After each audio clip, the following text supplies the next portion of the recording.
Vamos abrir a palavra de Deus, o texto que nós vamos expor nessa manhã, Levítico, capítulo 12, versos 30 e 33 ao fim do capítulo. Disse mais o Senhor a Moisés e Arão: quando entrardes na terra de Canaã, que vos darei por possessão, e eu enviar a praga da lepra a alguma casa da terra da vossa possessão, o dono da casa fará saber ao sacerdote, dizendo: parece-me que há como que praga em minha casa. O sacerdote ordenará que despejem a casa antes que venha para examinar a praga, para que não seja contaminado tudo o que está na casa. Depois virá o sacerdote para examinar a casa. E examinará a praga. Se nas paredes da casa há manchas esverdinhadas ou avermelhadas e parecem mais fundas que a parede, então o sacerdote sairá da casa e a cerrará por 7 dias. Ao 7º dia, voltará o sacerdote e se vir que a praga se estendeu nas paredes da casa, ele ordenará que arranquem as pedras em que estiver a praga e que as lancem fora da cidade num lugar imundo. E fará raspar a casa por dentro, ao redor, e o pó que houverem raspado lançarão fora da cidade num lugar imundo. Depois tomarão outras pedras e as porão no lugar das primeiras. Tomar-se-á outra argamassa e se rebocará a casa. Se a praga tornar a brotar na casa, depois de arrancadas as pedras, raspada a casa e de novo rebocada, então o sacerdote entrará e examinará.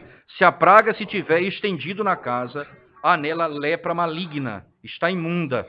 Derribar-se-á, portanto, a casa, as pedras e a sua madeira, como também todo o reboco da casa, e se levará tudo para fora da cidade, a um lugar imundo. Aquele que entrar na casa enquanto está fechada, será imundo tarde. Também o que se deitar na casa, lavará as suas vestes, e quem nela comer, lavará as suas vestes. Porém, tornando o sacerdote a entrar, e se a praga na casa não se tiver estendido, depois que a casa foi rebocada, o sacerdote a declarará limpa, porque a praga está curada. Para purificar a casa, tomará 2 aves e pau de cedro, e estofo carmesim e isopo, e molará uma ave num vaso de barro sobre águas correntes. Tomará o pau de cedro e o isopo, e o estofo carmesim, e a ave viva, e os molhará no sangue da ave imolada e nas águas correntes, e aspergirá a casa. Sim, purificará aquela casa com o sangue da ave, e com as águas correntes, e com a água viva, e com a ave viva, e com o pau de cedro, e com o isopo, e com o carmesim. Então soltará a ave viva para fora da cidade, para o campo aberto. Assim fará expiação pela casa, e será limpa. Esta é a lei de toda sorte de praga, e de tinha, e da lepra das vestes e das casas, da inchação e da pústula, e das manchas lustrosas, para ensinar quando qualquer coisa é limpa ou imunda. Esta é a lei da lepra. Oremos ao Senhor, irmãos. Senhor Deus, quando nos aproximamos de Ti, abrindo a Tua palavra, desejamos ouvir a Tua voz, Senhor. Fala conosco nessa manhã. Edifica a Tua igreja, ó Deus.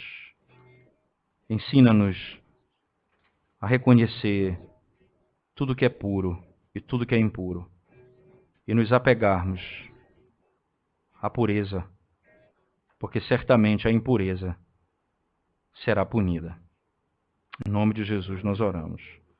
Amém, Senhor Deus. Interessante que há uma sequência nessa narrativa de Levítico que nos chama a atenção. Primeiro, o fato de que a primeira consequência da lepra, ela é manifestada no indivíduo, na pessoa, na pele. Depois nas roupas, exatamente como encerra a última sessão do texto que nós vimos. Agora, essa lepra, ela se aloja na casa, na moradia, onde estamos. E você percebe que essa enfermidade, ela alcança o indivíduo, aquilo que ele veste e onde ele mora. Todos os aspectos, eles são contaminados por essa lepra.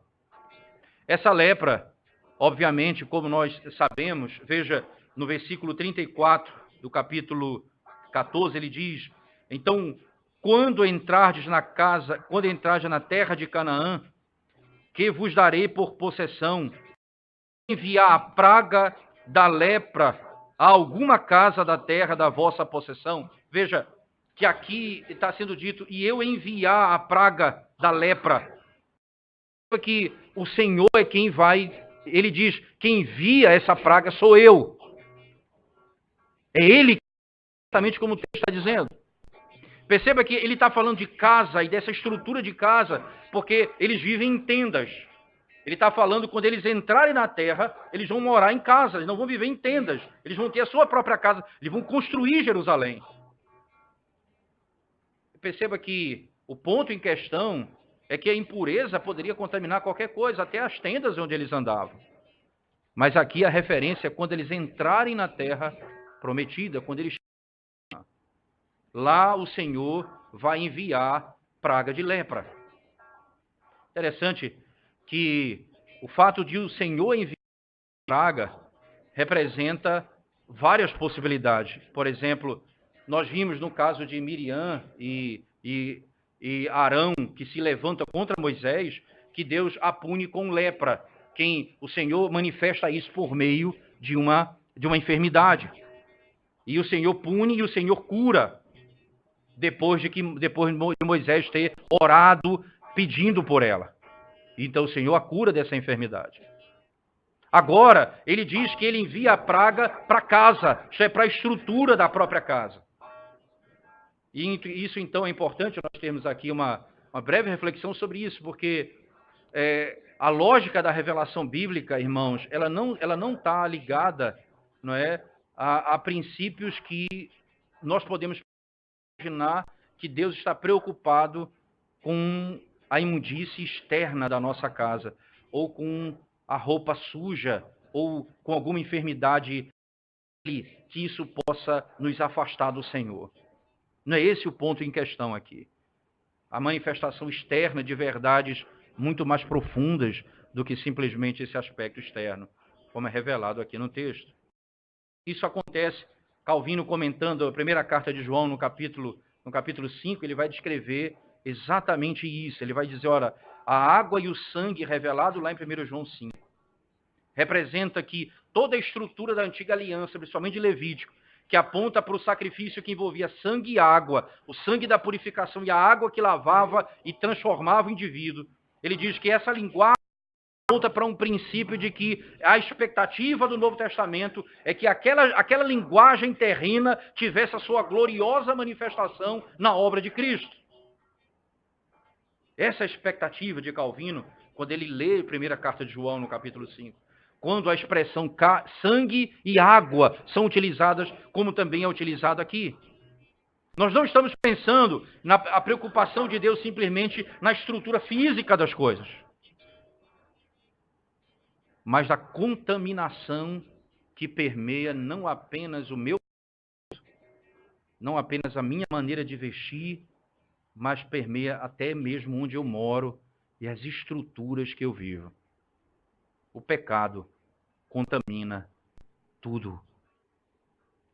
O pecado contamina tudo. Se você voltar um pouquinho na revelação bíblica, lá na criação, quando Deus ordena para que Adão e Eva não comam do fruto da árvore do conhecimento do bem e do mal, e ele peca comendo daquilo que era proibido. Não apenas Adão e Eva sofrem a condenação,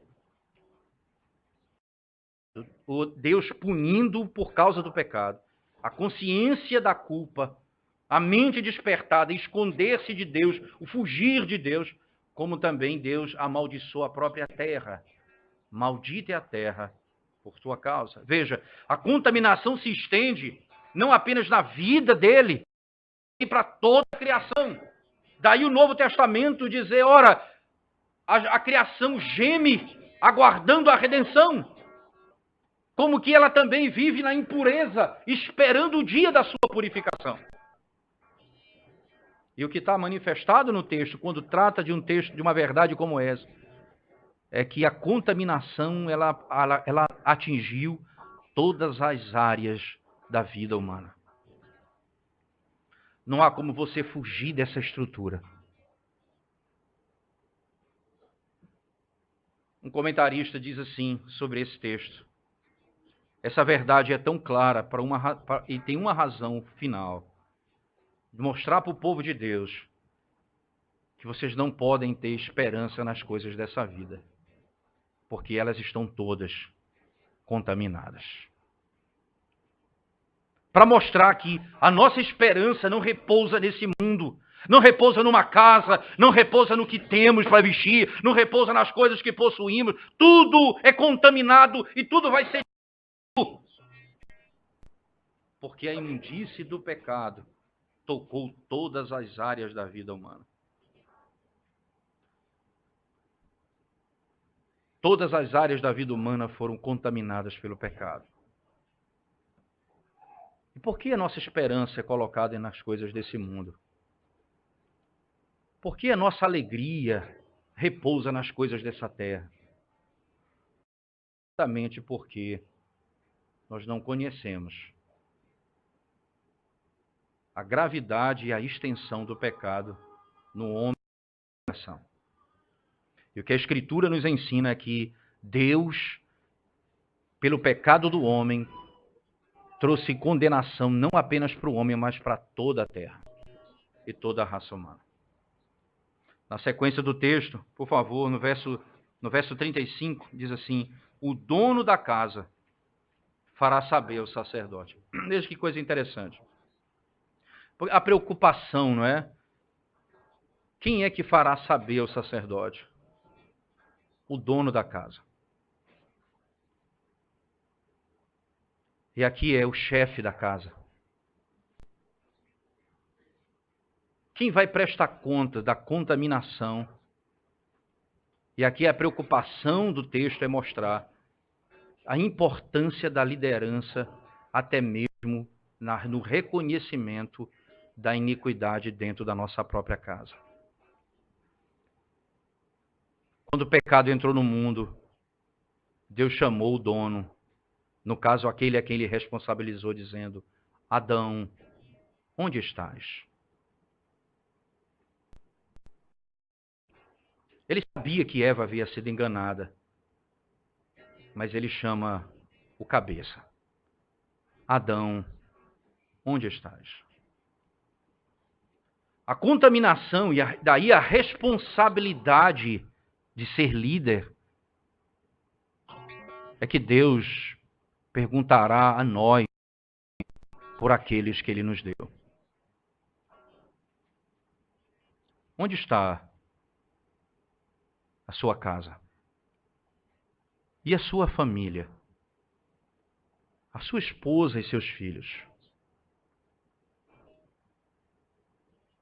Eu vou a Deus. Eles têm a sua esposa, os filhos, vão prestar conta particularmente a Deus. Mas fui colocado numa posição em que Deus nos chamará primeiro. O dono da casa fará saber ao sacerdote.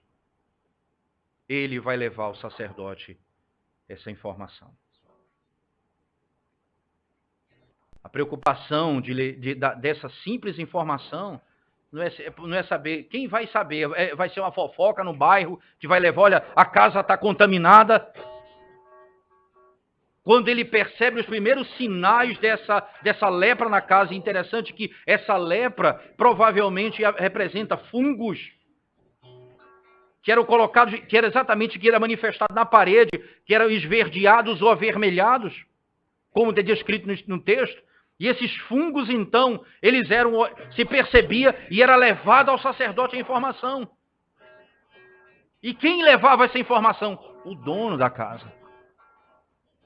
O dono da casa leva essa informação.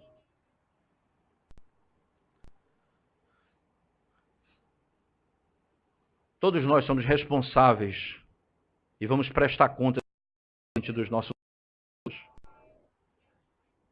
Mas aquele que não quiser, aquele que quer ser líder, saiba disso. Haverá o juízo será mais severo para com aqueles que foram colocados e investidos de autoridade. Como é e como está a sua casa? Você vai prestar contas a Deus. Como você tem cuidado da sua família? Não simplesmente do aspecto externo, não, da aparência da casa. Pintar todo ano, limpar todo ano, isso tudo muito bem. Como vivem os seus filhos? Como vive a sua esposa? Como você trata a sua esposa? Hoje, essa semana, tive um gabinete com um irmão muito querido. Ele falou uma frase que é extraordinariamente verdadeira.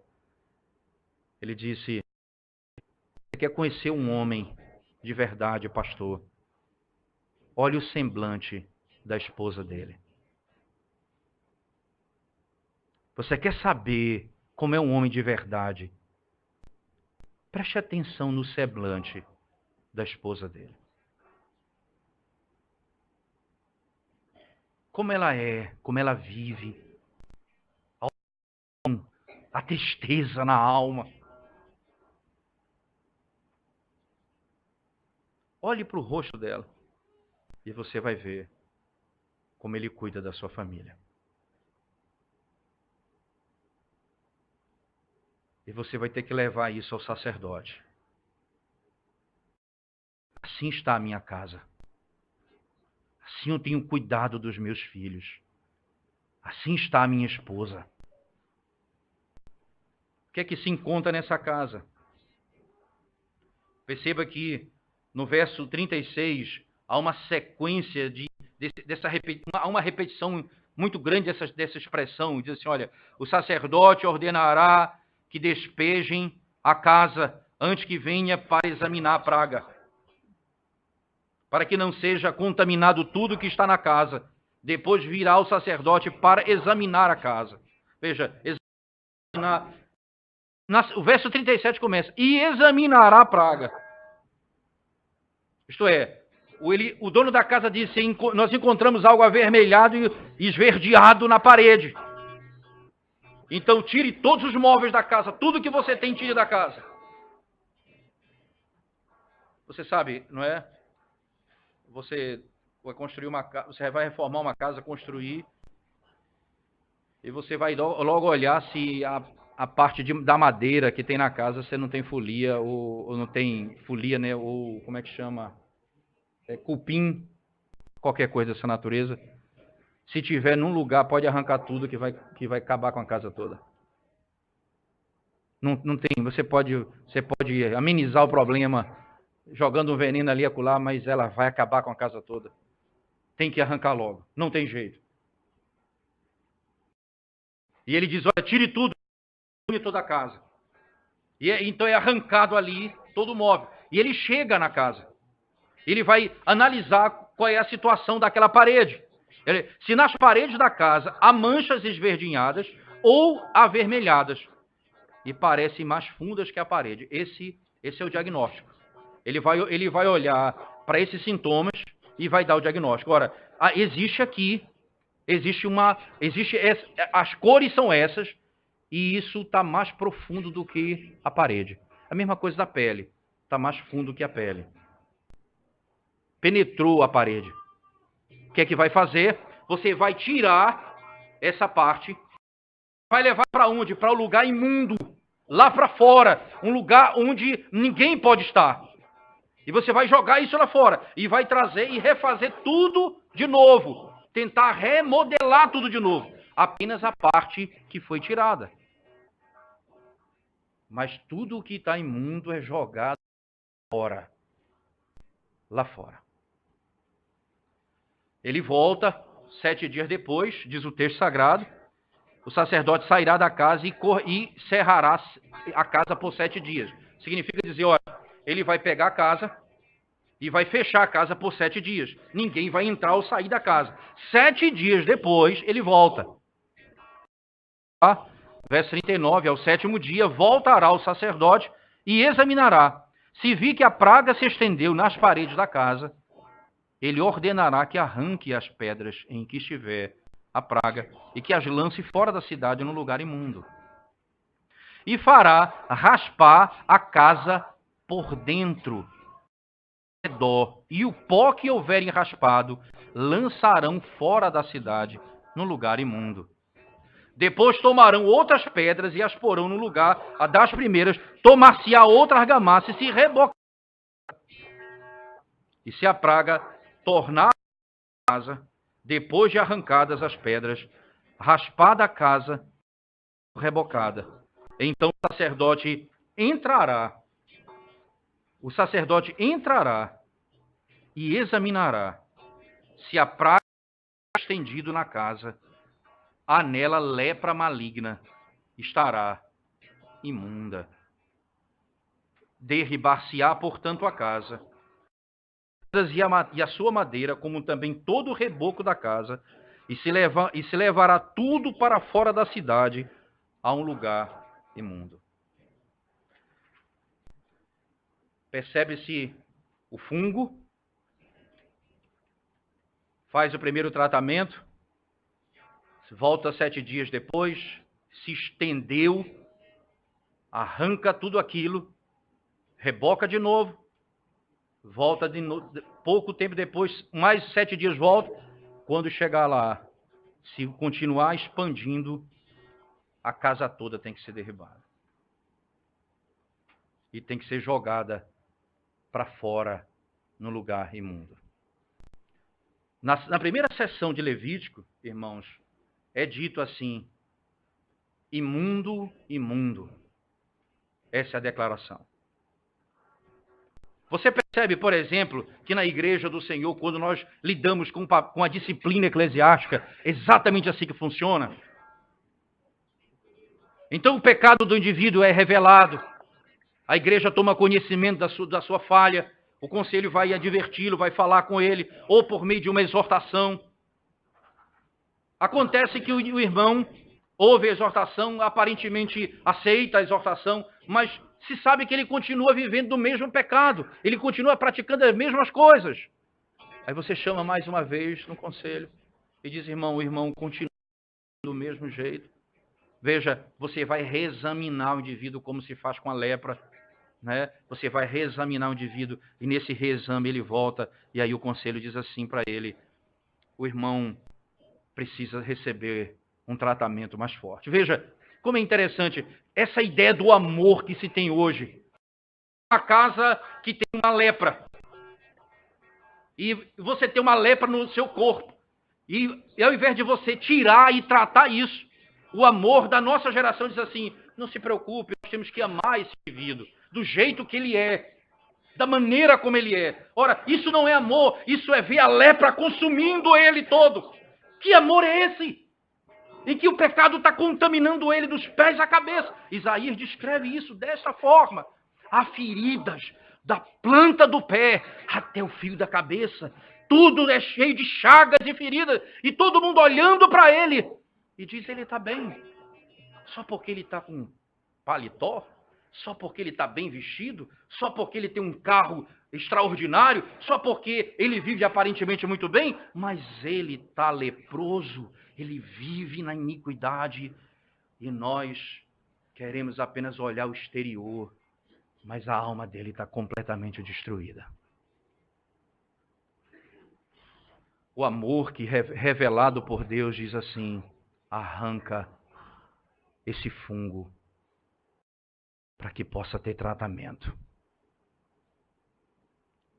Se não melhorar, arranca a parede. Se não destrói e joga fora.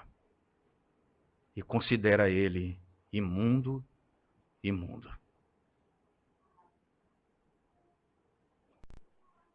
Mas não pode a impureza habitar no meio do arraial do povo de Deus.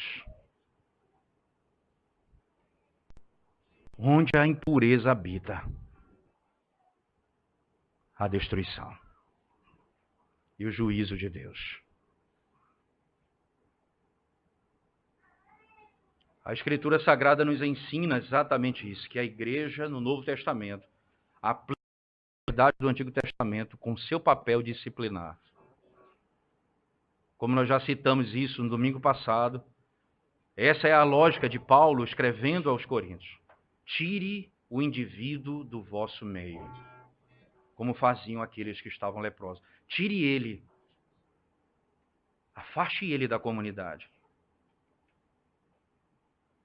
para que ele seja tratado e depois seja restaurado à igreja do Senhor.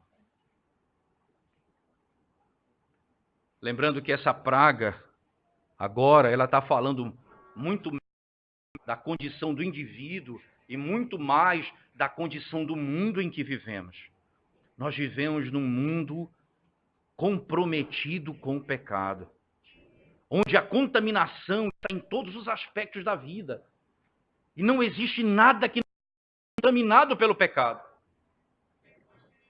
Não apenas as paredes das casas, mas o sistema que nós vivemos, social, econômico, financeiro, político, não é? Por isso, o comentarista então diz assim, de maneira muito clara ele afirma, ora, então manter a nossa esperança nas coisas desse mundo, porque elas estão contaminadas pelo pecado. Como que a nossa esperança está no sistema político? Como que a nossa esperança está em homens dessa vida? A nossa esperança tem que estar no Senhor. E veja o que diz a palavra de Deus lá na segunda carta de Pedro, capítulo 3, por favor. Segunda carta do apóstolo Pedro, capítulo 3.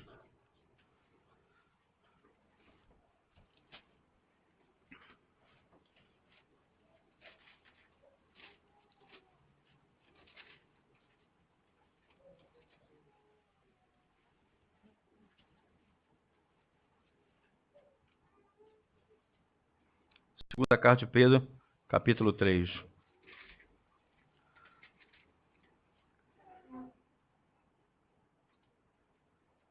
Verso 9 em diante.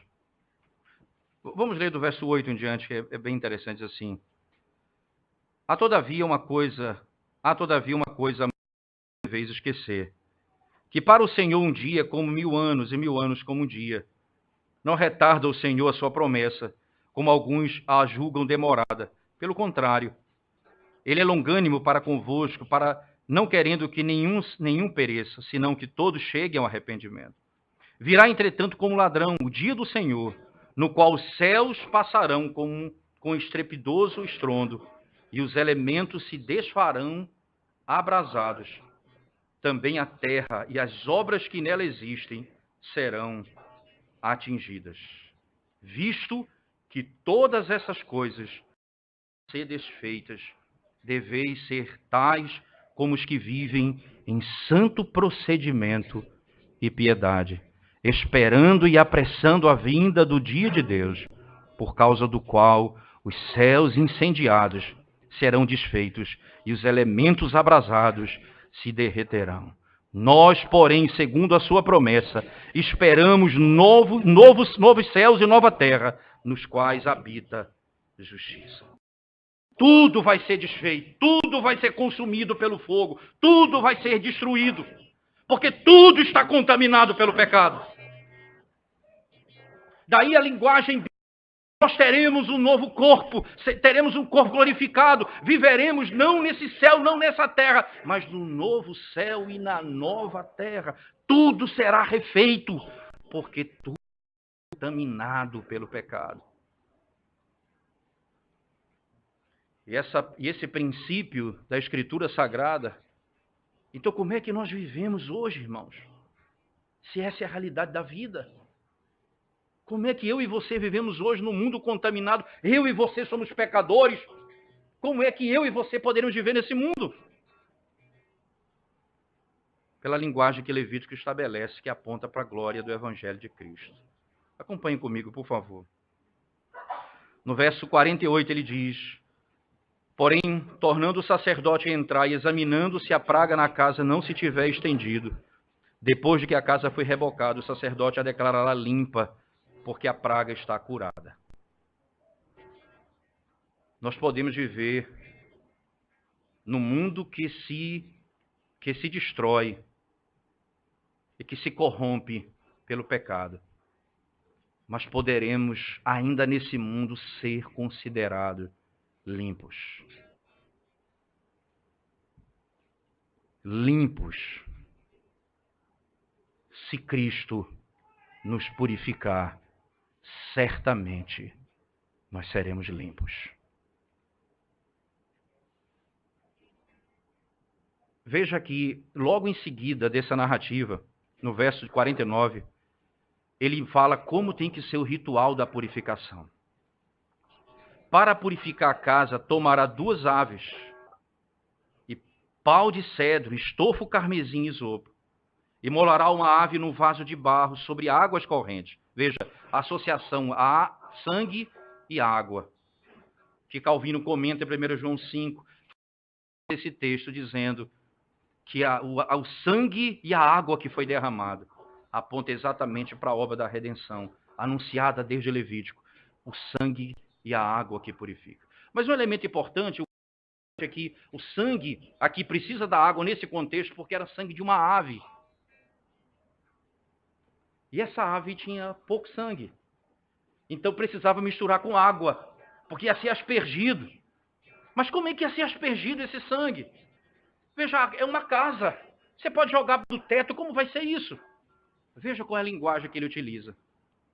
Você vai pegar a primeira ave, você vai imolar essa ave, junto a uma água corrente.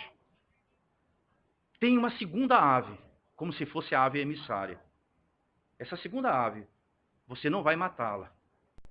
Você vai banhá-la no sangue. E vai soltá-la livre. Ela vai voar. Como que despejando sangue por cima de todas as casas.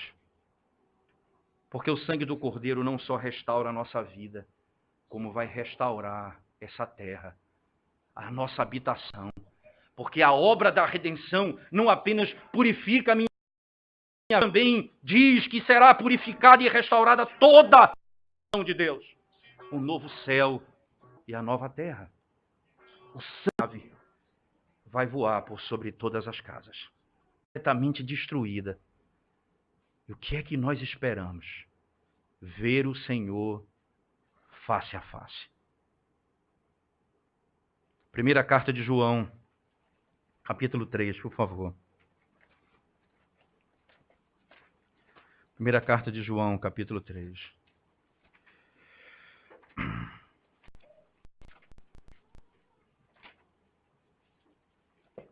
O Senhor diz assim: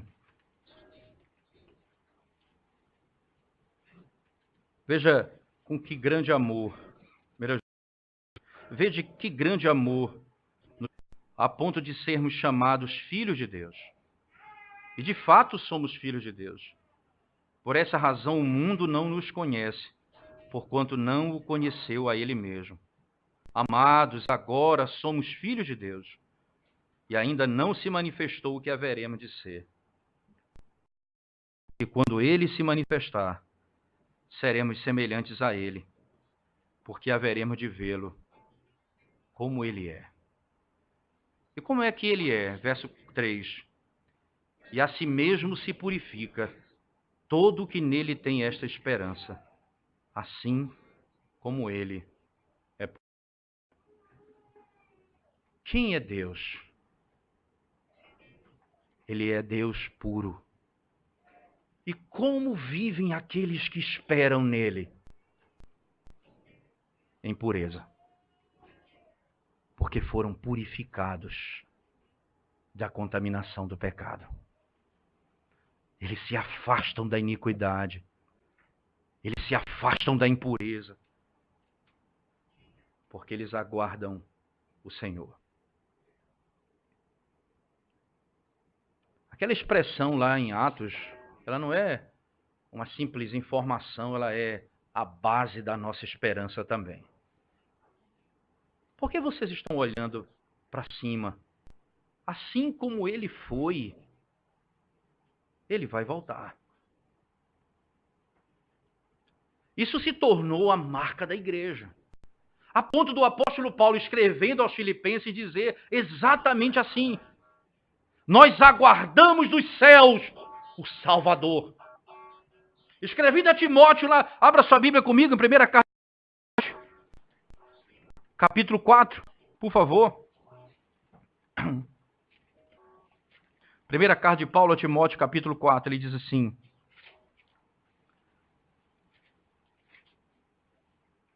é 2 Timóteo 4, por favor. É 2 Timóteo 4, diz assim, versos 6 a 8.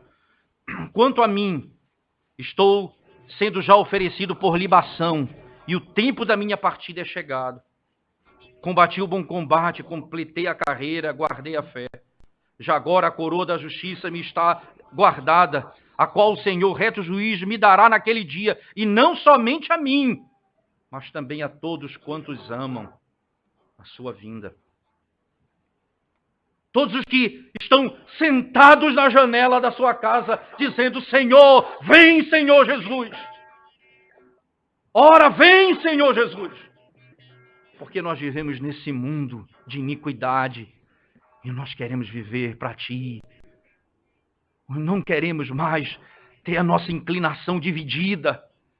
Não queremos mais, Senhor, ter os nossos desejos carnais diante dos nossos olhos. Nós queremos Te servir sem nenhuma dúvida. Nós queremos Te amar sem nenhum questionamento. Vem, Senhor. Não te demora. Veja que essa verdade lá em Filipenses, por favor. Filipenses no capítulo 3.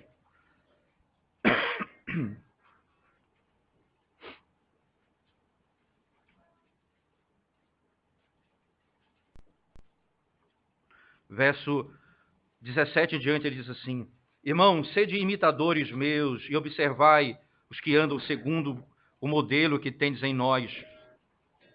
Pois muitos andam entre nós, dos quais repetidas vezes eu vos dizia, e agora vos digo, até chorando, que são inimigos da cruz de Cristo. O destino deles é a perdição, o Deus deles é o ventre, a glória deles está na sua infâmia, visto que só se preocupam com as coisas terrenas. Veja ainda a sequência. Pois a nossa pátria está nos céus, de onde também aguardamos o Salvador, o Senhor Jesus Cristo. Nós aguardamos o nosso Senhor Jesus Cristo. Eles apenas se preocupam com as coisas terrenas, as coisas desse mundo. O que é que tem tirado a sua paz, irmãos, nesses dias? O que é que tem tirado a sua alegria nesses dias? O que tem lhe faltado nesses dias? Por que você tem murmurado nesses dias? Você acha que você vai ter nessa vida tudo aquilo que você acha que precisa ter? Não. Até para que você não ponha o seu coração nessa vida, o Senhor sabiamente administra todas as coisas para você.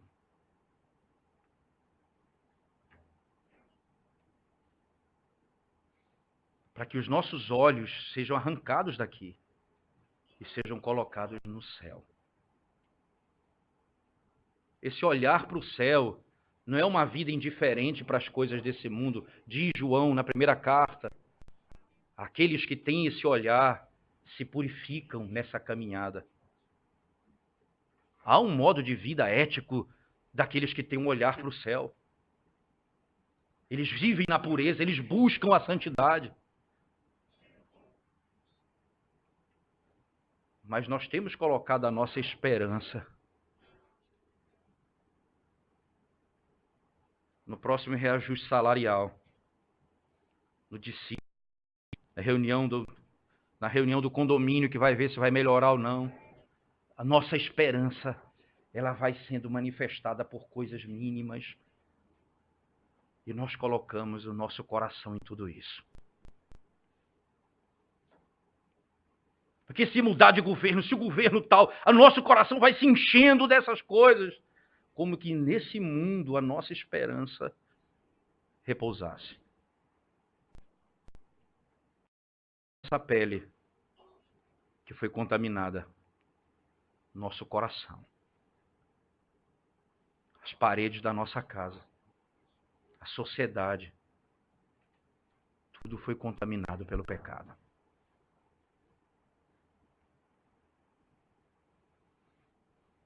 Para que você tenha nojo deles, do pecado, e ame a volta do Senhor. Aí você vai entender que bênção é o sofrimento na vida do crente. Porque é uma instrução que Deus nos dá. Tire as tuas garras dessa terra. Tire os teus tentáculos desse mundo. E faça como Enos, filho de Sete. Passe a invocar o nome do Senhor.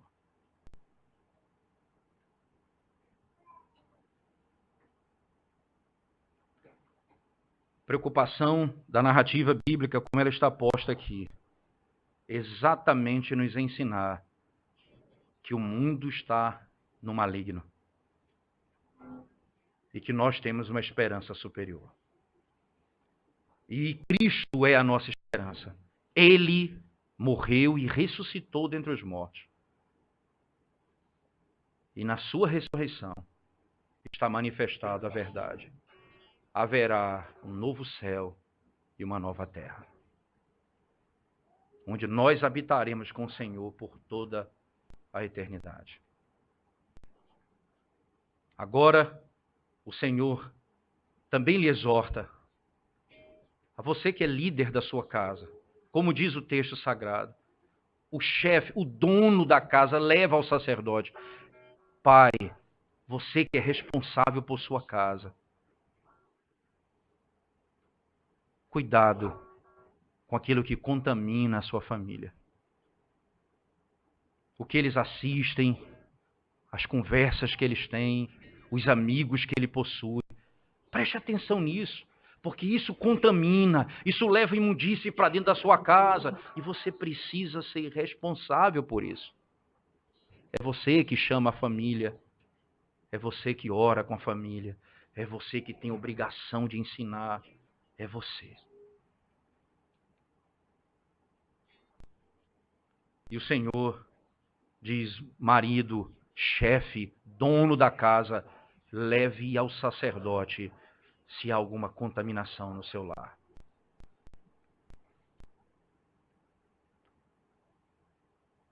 Mas e você também, que está vivendo em pecado hoje? Contaminado pelo pecado, iniquidade, escravizado por alguma prática de pecado. E você resolveu tratar isso da sua maneira. Você resolveu se automedicar.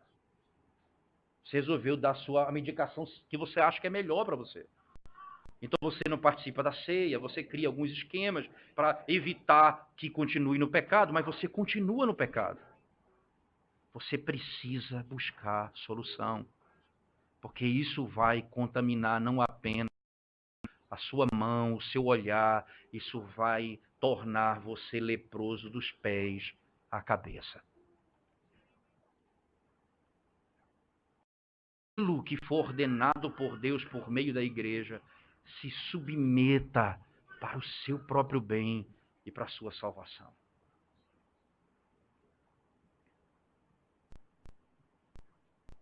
Não se automedique. Há um aspecto que isso é verdade na Santa Ceia. Examine esse homem, pois, a si mesmo. Veja, não é autodisciplina. Você vai examinar a sua vida, você vai confessar o seu pecado ao Senhor, você vai confiar nele. A que você se apresenta diante dele é a dignidade de Cristo, não a sua.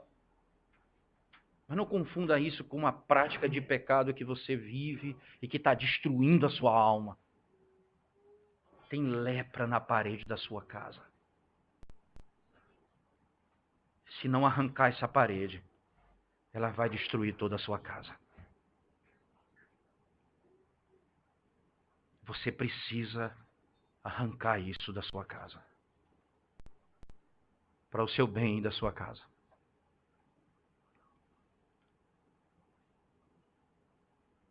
E qual o fim? A restauração. Porque mesmo buscando a pureza, nós estamos vivendo assim.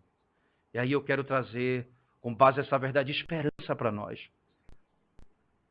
Lembra da luta do apóstolo Paulo em Romanos 7, quando ele diz: o bem que eu quero, isso eu não faço. Há uma luta dentro de mim, porque há uma impureza, há uma fonte no meu coração, que é a minha natureza caída, que persiste em habitar em mim. E eu aguardo um dia em que eu não terei mais isso em mim. Eu amo o Senhor, eu amo a sua palavra, mas aqui dentro tem uma inclinação. Eu quero fazer o que agrada ao Senhor. Ora, nós vamos vencer o pecado, porque nós não somos mais escravos do pecado. Vamos viver mais como escravos de pecado. Mas nós ainda temos essa natureza aqui dentro de nós. Aí ele grita, exclama, dizendo: ai de mim, quem poderá nos livrar do corpo desta morte? Ele diz: graças a Deus por Jesus Cristo. Graças a Deus por Jesus Cristo. Você está lutando contra o pecado. Mantenha-se firme contra o pecado. Confie no Senhor, porque Ele há de dar força a você. E essa verdade nos fará buscar outra verdade. Ora vem, Senhor Jesus. Nós queremos ver a Tua face. E a nossa esperança será colocada nas coisas acima, não nas coisas que estão nessa terra. Para a glória de Deus. Amém. Vamos orar ao Senhor mais uma vez, irmãos. Ó Deus bendito e Senhor de toda glória, aplica a Tua palavra ao coração, ao nosso coração nessa manhã. Trazendo conforto, ó Deus, restauração. Exortando a Tua igreja. Trazendo vida ao Teu povo. Enchendo a nossa alma de esperança. Porque o Senhor é o nosso bondoso Deus, que tem cuidado de nós e nos purifica de todo o pecado. Em nome de Jesus, o nosso Redentor, nós oramos. Amém.